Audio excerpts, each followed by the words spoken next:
Hi and welcome back. Here we're going to have another look at the region gain, which I did a video of about 4 or 5 years ago. And the region gain is basically you can bring up the gain of each region by clicking on here. So you've got the gain function here. So say if I want to bring this up, I just bring it right up or right down. I can do that here.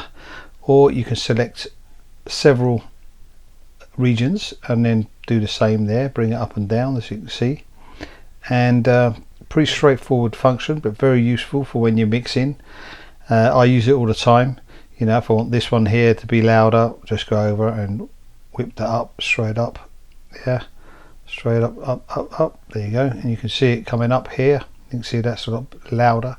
So there you have region gain again. I hope you enjoyed this video. If you did, like and subscribe, and I will be back with some more. See you soon. Ciao.